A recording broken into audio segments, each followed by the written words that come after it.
Magandang umaga po. So sinabi po ni Pastor Joel kanina, that's not wrong. Ako po'y puyat na puyat.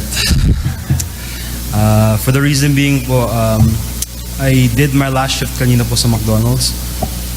Ayun nga po, nagpapasalamat ako dahil nakakuha na po ako ng bagong trabaho.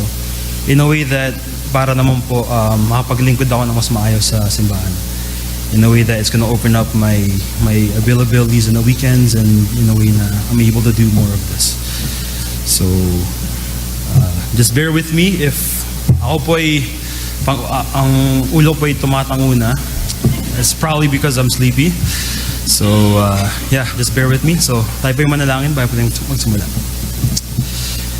Diyos aming naman ako pangyarihan. Nagpapasalamat po kami sa iyo sa araw na binigyan niyo sa amin, Lord. Sa araw na binigyan niyo sa amin para po magkaroon ng pagkakataon para po yung makasama ka, makausap ka, at especially makarinig din po ng inyong mensahe, Lord. Lord, sa araw po nito, tinataas po namin sa iyo lahat po namin problema, lahat po namin pinaghihirapan ngayon ay tinataas namin sa iyo. We want to make this day specifically for you, and we want to dedicate our lives and just everything that we're about to do today for you, Lord. Just be with us for the rest of the day. That's what we can. Amen. So, nasulat ko po yung sermon ko in English. And sabi ko na po sa inyo right off the bat, pag nag-deliver po ako ng sermon ng Tagalog, medyo hirap po ako. Medyo baloktot yung dila ko po. In a way, because I've been more accustomed to speaking in English. So, I'm gonna Taglish my sermon as best as I can.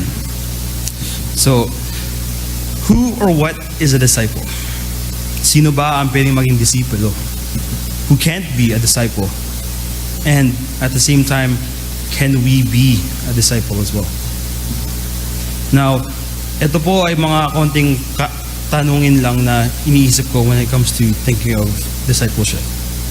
But, ang mga sagot ko po dyan ay, what is a disciple? Anyone who is a follower of Christ. Generally, when we're speaking, a disciple is anyone who is a follower. Now, who can be a disciple? Anyone. Generally, there's no limitations. Lahat po tayo ay pwedeng maging disipulo. Ikaw lang ang pwede, o ito lang ang pwede, o siya lang ang pwede. Lahat po tayo ay binigyan ng karapatan na maging disipulo ng Diyos. Dahil tayo po since we've decided to follow Christ, andun na rin po yung aspect na tayo ay naging disipulo rin ni Kristo. But before we fully embrace the fact that we are His disciple, or to those that are wanting to be seen as disciples, being a disciple, personally, ay masarap na pahiramdam.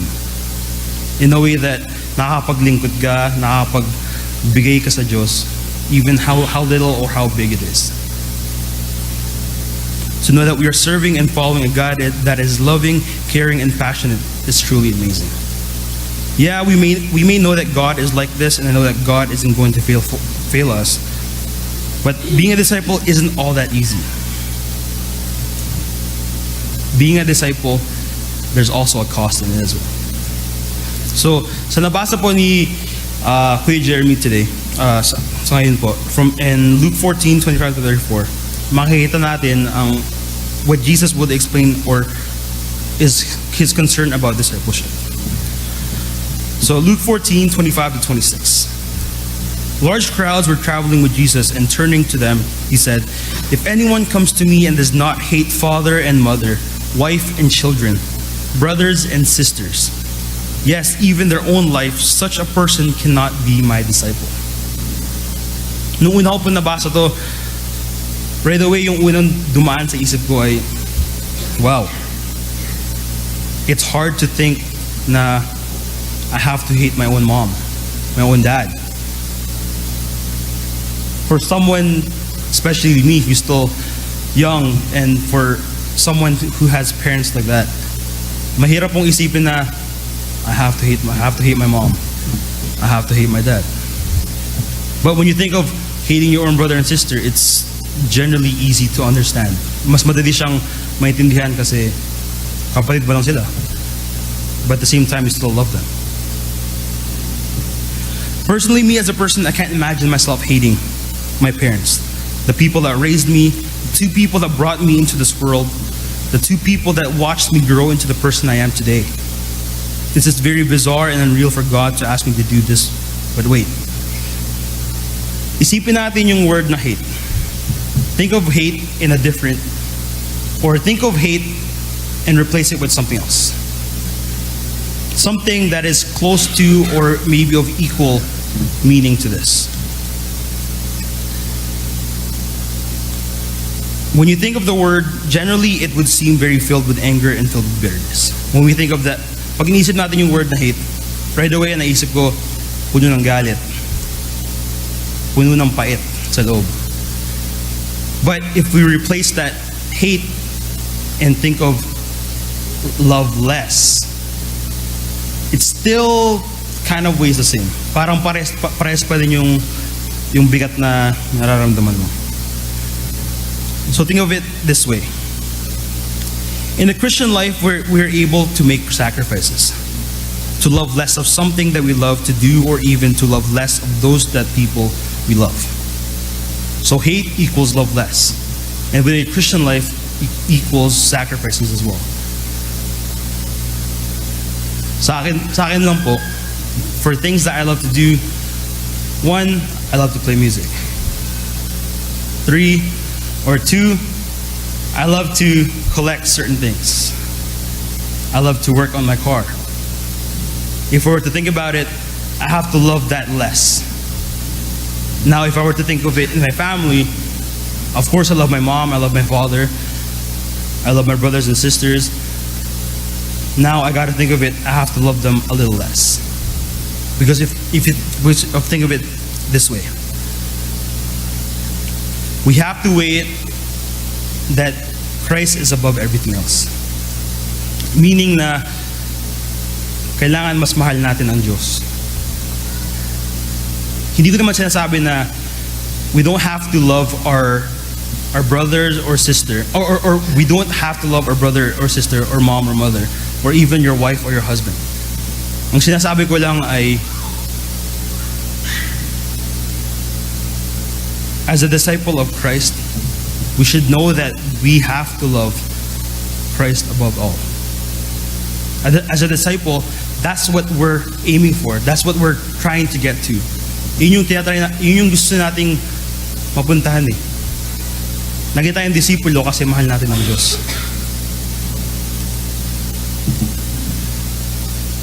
There's nothing wrong when it comes to loving our own flesh and blood. Just know that we as disciples must love who we follow, and that is Christ. So Luke 14:27. And whoever does not carry their cross and follow me cannot be my disciple. We already know that we must love Christ more than we love our own family. So the next cost is for he or she must carry his or her cross and follow Jesus. Growing up, I never really understood what this meant until I fully dove into understanding what does it really mean to pick up your cross. Now let's think of the word cross. Anong ibig sabihin nito?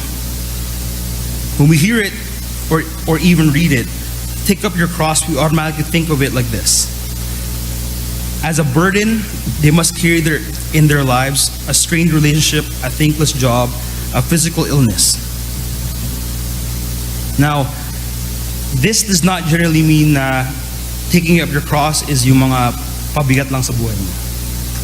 Hindi lang siya yung sakit na nararamdaman mo each and every day, yung nagpapahirap sa'yo. That's not what taking up your cross means. But this is not what Christ means by this. This is the wrong interpretation of the word cross. When Jesus carried his cross up Golgotha to be crucified, no one was thinking of the cross as a symbolic or of a burden to carry. Sa isang tao from the very first century, the cross meant one thing. At ito ay instrumento para sa kanilang kamatayan. Death by most painful and humiliating means human beings could develop. 2,000 years later, our time now, sa oras natin, Christians view the cross as a cherished symbol of atonement, forgiveness, grace, and love. But in Jesus' day, the cross means something else. It's a torture device. When Christ carried his cross up Golgotha, alam niya na itong bagay na binubuhat niya ay eventually ang magiging cause of his death. Because we all know na Christ was crucified on this cross. Because the Roman force convicted criminals to carry their own crosses to the place of crucifixion. Bearing a cross meant carrying their own execution device while facing ridicule along the way to death. So this is what it means. Taking up your cross and follow me ay handa para mamatay sa Kanya. When we take up that cross, it is the willingness for us to be ready to die for Christ. Now, what this means is dying to self. It is a call to absolute surrender. After each time Jesus commanded cross bearing, he said, "For whoever wants to save his life will lose it. But whoever loses his life for me will save it." What good is it for a man to gain the whole world and yet lose or forfeit his very self? That's in Luke 9:24-25. Alam natin na as a disciple, this is where we're gonna see a lot of people na dito natin makita yung idea of sino ba talaga yung disipulo o sino ba yung hindi. Handa ba tayong mamatay para sa Kanya as a disciple or not? Kung isipin natin, the 12 disciples, when they first took up the task of being a disciple, they didn't know what it meant.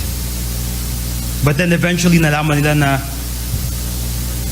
I'm carrying on God's job. I'm carrying on Jesus' duties.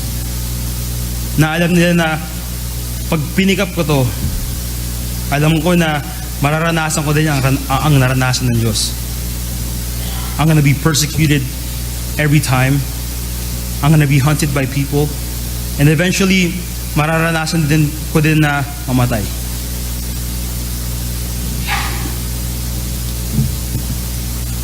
Following Jesus is easy when life runs smoothly. Our true commitment to Him is revealed during trials. Jesus assured us that trials will come to His followers in John 16:33. Discipleship demands sacrifice, and Jesus never hid that cost. In Luke 9:57-62, 3 people seemed willing to follow Jesus. When Jesus questioned them further, their commitment was half-hearted at best. They failed to count the cost of following Him. None was willing to take up His cross and crucify upon it His own interests. Therefore, Jesus appeared to dissuade them. How different from the typical gospel presentation. How many people would respond to an altar call that went, "Come, follow Jesus, and you may face the loss of friends, family, reputation, career, and possibly even your life." The number of false converts will likely decrease. Such a call is what Jesus meant when He said, "Take up your cross and follow me." For the second condition, if you really want to be a disciple of Christ, next slide please, think of these questions. If you wonder if you're ready to take up your cross, think of these questions. Are you willing to follow Jesus if it means losing some of your closest friends? Are you willing to follow Jesus if it means na you're going to be alienated from your family? Handa ka bang sumunod kay Jesus kung alam mong mawawala yung reputasyon mo? Handa ka bang sumunod kay Jesus kung alam mong mawawala yung trabaho mo? Handa ka bang sumunod kay Jesus kung alam mong mawawala rin ang buhay mo?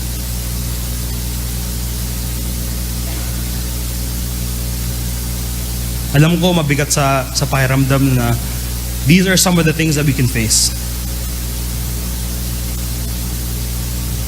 But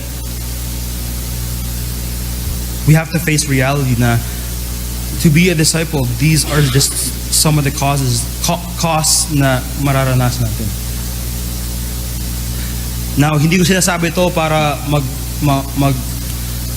magpabago ng isip nyo or to change your heart in a way that stop being a disciple of Christ. I'm not saying that.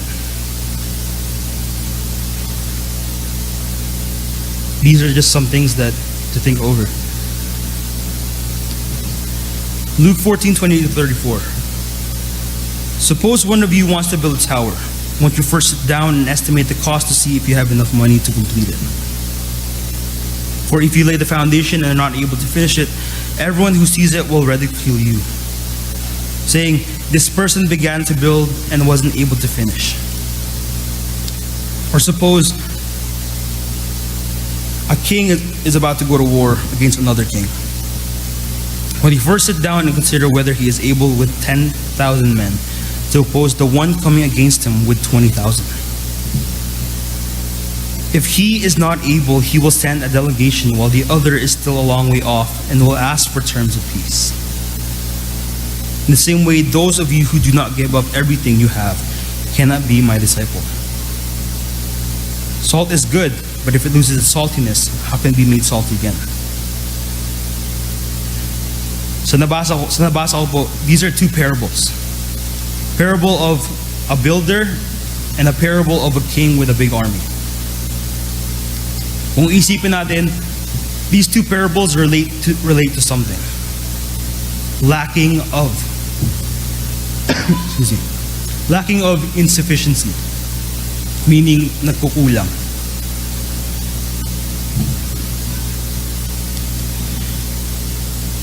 From these passages, a word pops to mind, and that is the word insufficiency.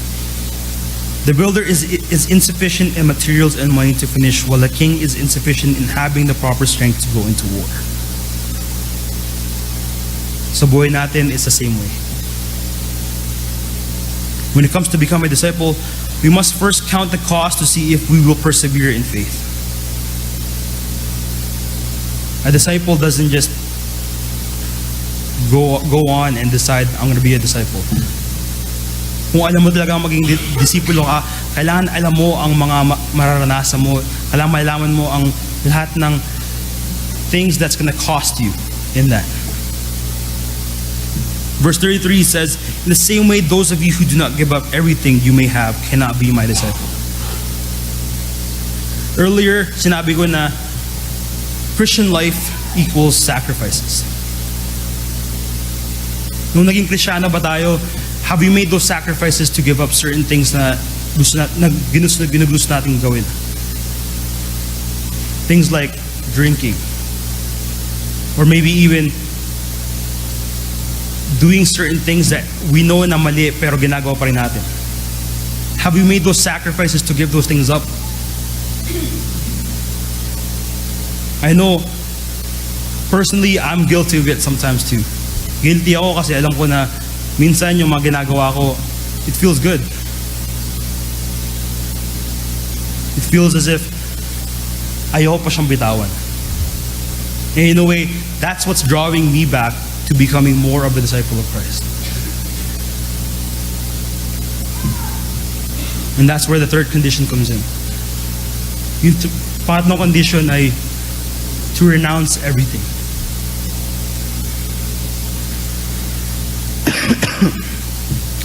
Being as we are still human, we still think of the situations where we don't want to risk anything. Because what if it is not successful? Then we have nothing in the end. When we became followers of Christ, we're not following Him out of risk. Wag nating isipin na parang magsusugal lang tayo. Kasi pagdating sa pagsusugal, you're risking everything. Kasi you're hoping to get that bigger reward at the end. Kay Kristo, iba yun eh. We're risking everything kasi alam natin merong reward na sa dulo para sa atin. We renounce everything because we know there's already that bigger reward for us at the end. Sometimes, gusto lang natin na kuha natin yung mas madaling daan. To take the easy route out of everything. But we should think of it like this. Being Christians doesn't mean that our life is just in one smooth motion. In fact, kung iniisip mo ay ang buhay mo ay it's just to go in one smooth motion, I'm sorry. I remembered before na kasama ko si Pastor Vic, or I was supposed to be with Pastor Vic, pero he had to attend a different venue at the time. Pero umattend ako ng conference for the children's ministry. And one of the speakers told me na said right up, if you believe that that when you became a Christian you expect that your life was to go in a fluid motion, that it was just going to keep going up and up. Well, it's wrong. If you think that your Christian life is going to be a fun life, it's wrong. You should expect your Christian life to be of a journey. How Christ lived his life, how Christ sacrificed everything in his life, our life is going to be the same way.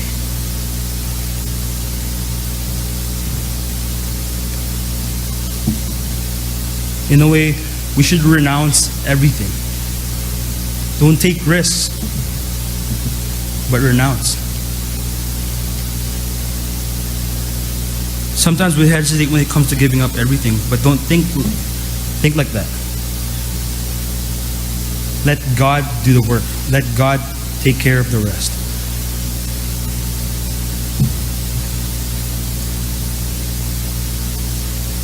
Now, this is where I'm going to end. There are costs when being a disciple. Sometimes the cost is nothing to us, but the costs are going to be becoming disciple is nothing, or is already there. Today there are only 3 things that I said. Loving less of our own family, but loving Him more. Taking up our crosses and following Him. And finally giving up everything to follow Him. In life, not everything is going to be smooth sailing. I think that's what makes living for Christ enjoyable. Because there's something set for you to learn each and every moment in your life. That if we aim for our life to just be in one steady slope, then that's not enjoyable anymore. I enjoy my Christian life because I know that God is always setting stuff my way for me to learn, for me to go across those stumbles.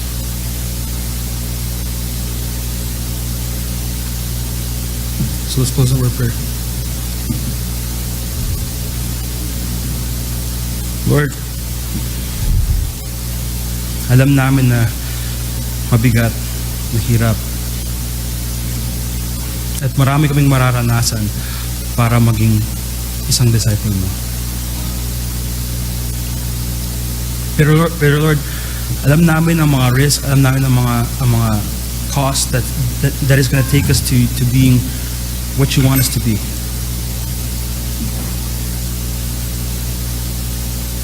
Pray Lord, sa araw na to, dinededicate namin lahat. No matter how difficult, how extravagant the task is sa binibigay niyo sa amin, Lord. We are willing to still and be your disciples. Handa kami na sumunod sa iyo. Sa lahat-lahat ng ibabato mo sa amin, handa kami, Lord. Kasi alam namin na at the end, we're already given a reward na is far more better than any of the material things na we can have. Okay, Lord, continue to show us and mold us into the disciple that you want us to be. Maraming salamat po, Lord. And be with us for the rest of the day. Let's pray and thank you. Amen.